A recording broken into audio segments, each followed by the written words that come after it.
Հավատացյալ եղբայրներ եւ քույրեր, այսօր Աստծո ասան նման ողորմությամբ եւ իմ կյանքի ամենապատասխանատու եւ օրհնյալ օրերից մեկն։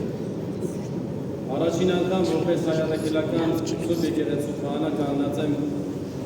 Սուրբ սեղանի առջև, մատուցելու Սուրբ եւ անմահ պատարագ եւ աղոթելու ձեզ հետ եւ ձեզ համար։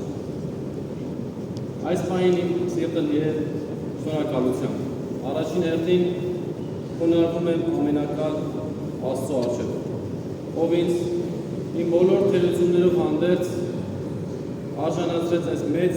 եւ պատասխանատու ծառայության։ Որդիական սիրով եւ խորին երախտագիտությամբ շնորհակալություն եմ հայտնում նորին սրբություն Տեր Գարեգին երկրորդ ամենայն հայոց կաթողիկոսի հայրական խնամքի, վստահության եւ օրհնության համար։ Թող Տերը պահպանի ամենայն հայոց հայրապետին առողջ եւ խաղաղ։ Կյանքի բազում օրեր պարգևելով նրան, որպեսզի շարունակի առաջնորդել մեզ դեպի լույս եւ ճշմարտություն, լինելով մեզ համար ոչ միայն հոգեվոր առաջնորդ, այլ նաեւ կենդանի օրինակ հավատքի, խոնարհության եւ սիրո։ Առանձնակի երախտագիտություն եմ հայտնում իմ հոգեվոր ծնող Նաթան arczepiskopos Հովհաննիսյանին եւ լուսահապետ Անանիա եպիսկոպոս Սատուրյանին։ Աղոթում եմ, որ Աստված առողջ եւ օրհնաբեր երկար տարիների կյանք պարգևի նրանց։ Խորին շնորհակալությունս Արարատյան հայրապետական թեմի առաջնորդական փոխանորդ Տեր Նավասար arczepiskopos Կճոյանին, ում օրհնությամբ Անդրանիկ պատարագս են մատուցում այս հոյակերտ տաճարում։ Սիրելի քահանա հայրեր, սրտան շնորհակալ եմ նաև ձեզ այս հնարավորությունը ծրագրելու համար,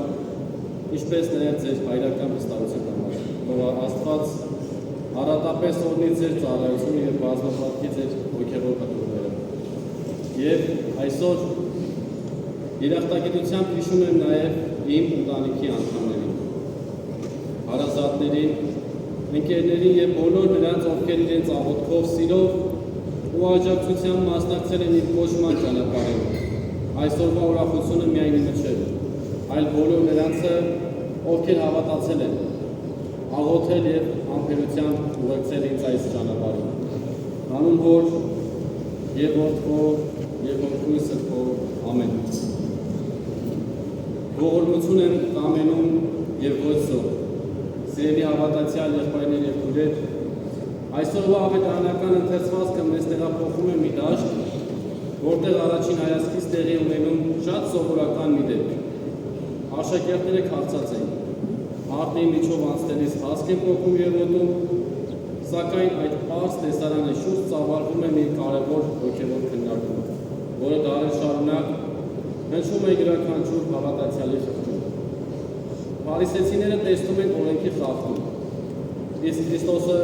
տեսնում է քաղցած մարդու կարիք։ Փարիսեցիները տեսնում են արարքը, իսկ Քրիստոսը տեսնում է սիրտը։ Փարիսեցիները դատում են, իսկ Քրիստոսը հասկանում է։ Եվ այստեղ է, որ բացահայտվում է ավետարանի ամենախոր ճշմարտություններից մեկը։ Աստծո կամքը միայն օրենքի կատարումը չէ, այլ սիրով ու ողորմությամբ ապրող մարդու ձևավորումը։ Աստված երբեք չի կամեցել, որ մարդը դառնա կանոնների գերի։ Աստված կամեցել է, որ մարդը դառնա սիրո գրողը։ Հենց այդ պատճառով էլ Տերը հիշեցնում է Մարգարեի խոսքերը, ողորմություն եմ կամենում եւ որսով։ Այս խոսքերը կարելի է համարել մեր ամբողջ քրիստոնեական կյանքի ամփոփում, որովհետեւ Աստծուն հաճելի զոհը միայն եկեղեցու վարված մոմը չէ, այլ նաեւ մարող հույսը վերակենդանացնող խոսքերը։ Աստծուն հաճելի զոհը միայն պահեստությունը չէ, այլ նաև վիրավորվածին ներելը։ Աստծուն հաճելի զոհը միայն ցնցաճող աղոթքը չէ,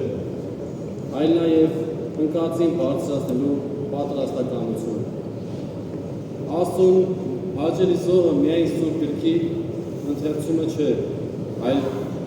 այդ խոսքի մարմնավորումը մեր առօրյա կյանքում։ Շատ հաճախ մենք կարող ենք մտածել, թե հավատքը սահմանափակվում է եկեղեցու պատերով, սակայն իրականում քրիստոնեական կյանքը սկսում է հենց այնտեղ, որտեղ ավարտվում է պատարագը։ Այն սկսում է ընտանիքում, աշխատանքի վայրում, մարդկանց հետ մեր հարաբերություններում, մեր խոսքի, վերաբերմունքի և որոշումների մեջ։ Այսօր աշխարհում մարդիկ ավելի շատ կարիք ունեն ոչ միայն գեղեցիկ խոսքերի, այլ կենդանի վկայությունների։ Մարդիկ ուզում են տեսնել հավատքը, որը գործում է, սեր, որը զոհաբերվում է, և ողորմություն, որը չի հարցնում, արդյոք արժանի է դիմացինը դրան, քանի որ հենց այդպես վարվեց Աստված մեզ հետ։ Մենք բոլորս Աստծուն ողորմության արդյունք ենք։ Եթե Աստված մեզ դատեր միայն մեր սխալներով, մեզանից ոչ ոք չէր կարող կանգնել նրա առաջ, բայց նա ամեն օր մեզ ընդունում, ներում և նոր հնարավորություն է տալիս, և որովհետև Աստված այդպիսին է մեր հանդեպ։ Մենք ևս կոչված ենք այդպիսին լինելու միմյանց հանդեպ։ Սիրելի հավատացյալներ, այս ավետարանը նաև մեզ զգուշացնում է մի մեծ հոգևոր վտանգից, արտաքին բարեպաշտության վտանգից։ Հնարավոր է մարդը պահի բոլոր կանոնները, բայց կորցնի սերը։ Հնարավոր է մարդը հաճախ աղոթի, բայց չկարողանա ներել։ Հնարավոր է մարդը պաշտամունքի մեջ լինի, բայց հեռու լինի Աստծուց։ Փարիսեցիների ողբերգությունը հենց սա էր։ Նրանք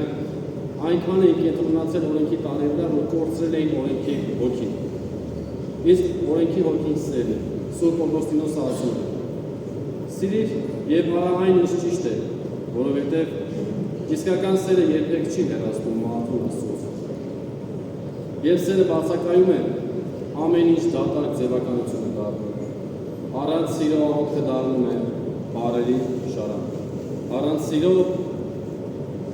ծոմապահությունը դառնում է պարզապես ծննդակարգ։ Առանց սիրո եկեղեցական կյանքը դառնում է սովորություն։ Սակայն երբ սերը ներկա է, ամեն ինչ կենդանանում է։ Այդ ժամանակ նույնիսկ ամենափոքր բարի գործը հավիտենական արժեք է ստանում։ Այսօր ցավոք մենք ապրում ենք մի ժամանակաշրջանում, երբ մարդկանց համար ավելի հեշտ է դատապարտել, քան հասկանալ։ Մեկ նախադասությունը բավական է մարդուն պիտակավորելու համար, մեկ սխալը բավական է նրան մերժելու համար, մեկ անհաջողությունը բավական է նրան արժեզրկելու համար, սակայն Քրիստոսը մեզ այլ ճանապարհ է ցույց տալիս։ Նա երբեք չի սկսում դատապարտումից, նա սկսում է սիրելուց։ Հիշենք, թե ինչպես էր Քրիստոս վերաբերվում մեղավորներին։ Նա չէր արդարացնում մեղքը, բայց նաև չէր ոչնչացնում մեղավորին։ Քրիստոսը միշտ հնարավորություն էր տալիս վերադառնալու, և իր կողքին կանգնած մարդը զգում էր, որ իրեն սիրում են, և այդ սերն էր փոխում նրան։ Ահա թե ինչու եկեղեցու առաքելությունը դատաստան հայտարարելը չէ, այլ բժշկել մարդկային հոգիները։ Մենք բոլորս հոգևոր հիվանդանոցում գտնվող մարդիկ ենք, որոնք ուժվում են Աստծո շնորհով։ Աստված նայում է մեր սրտերին, և գուցե այն մարդը, ում մենք դատում ենք, Աստծո աչքին մեզանից ավելի մոտ է փոխանում։ Այդ պատճառով Սուրբ Հովհան Ոսկեբերանն ասում է. մի դատիր, որովհետև չգիտես մարդու պայքարը, մի դատիր, որովհետև չգիտես նրա արցունքները, մի դատիր, որովհետև չգիտես, թե Աստված ինչ է գործում նրա մոտ։ Սիրելի եղբայրներ և քույրեր, այսօրվա ավետարանական հատվածը հատկապես մեզ հրավիրում է վերանայելու մեր սրտերը։ Արդյոք մեր հավատը բերում է մեծ սեր։ Արդյոք մեր աղոթքը մեզ դարձնում է ավելի ներողամիտ։ Արդյոք մենք նմանվում ենք Քրիստոսին, որովհետև քրիստոնեության նպատակը պարզապես հավատացյալ կոչվելը չէ։ Քրիստոնեության նպատակը Քրիստոսին նմանվելն է, և որքան մոտենում ենք նրան, այնքան ավելի շատ է տեղ բացվում մեր սրտերում սիրո, կարեկցանքի, ներողամտության և ողորմության համար։ Երանաշնորհ Գարեգին առաջին հայրապետը մեր առթով ասում է. մարդու մեծությունը ոչ թե իր ունեցած իշխանության մեջ է, այլ իր սրտի լայնության, որքան մարդը ընդունակ է սիրելու, այնքան մոտ է Աստծուն։ Ահա այս է այսօրվա ավետարանի գլխավոր պատկանը։ Քրիստոսը մեզ չի կանչում պարզապես օրենք պահելու, նա մեզ կանչում է սիրելու։ Չի կանչում պարզապես դատելու, այլ հասկանալու։ Չի կանչում պարզապես տեսնելու մեղքը, այլ ընտրելու։ չի կանչում պարզապես զոհ մատուցելու, այլ ողորմություն գործելու։ Թող Տերը օգնի, որ մեր կյանքը դառնա կենդանի ավետարան, եւ մարդիկ մեր խոսքերից առաջ մեր գործերի մեջ տեսնեն Աստծո ողորմությունը, որի մասին այսօր մեզ ուսուցանում է Փրկիչը։ Թող մեր Տիրոջ Հիսուս Քրիստոսի շնորհը, սերը եւ խաղաղությունը լինի ամենքիս հետ, այժմ եւ միշտ եւ հավիտյանս հավիտենից ամեն։